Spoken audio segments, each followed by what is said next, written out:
Hey, welcome to Scripting 3, where you can learn all about JavaScript in tutorials that are 3 minutes or less.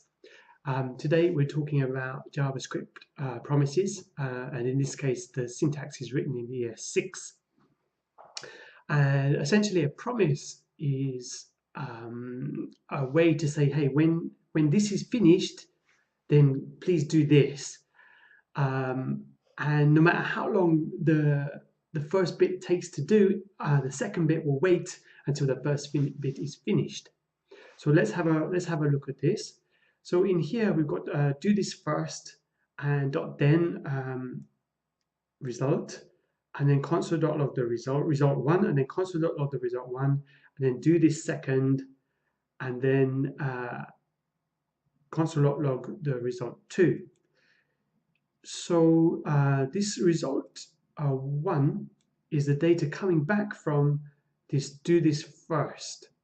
And notice that do this first is has a timeout of 2 seconds, and do this second has a timeout of 1 second. So you would think that the do this second would come first, but actually the do this first comes first, even though it's delayed by 2 seconds. So it's longer than the second one. So how this syntax works is that then, so this is requesting the promise here.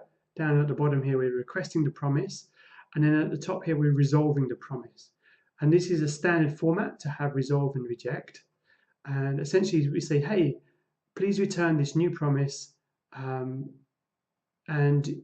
on success, then let's resolve it, or we reject it.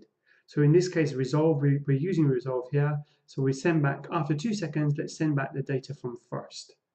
And that data then comes through in this parameter, in this argument here, and then we're logging it. Then we pass this result here into this do this second. So the result is then passed in here, and that's it there coming through. And then it's concatenated in this resolve here. And I'm using backticks here, ES6 backticks to concatenate this string.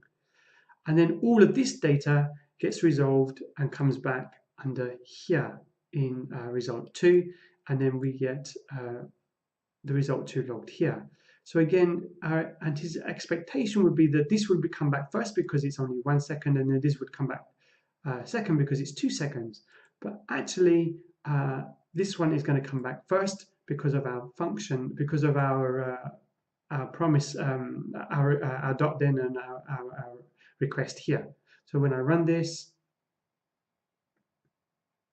so that came back data from first, so that's this one here.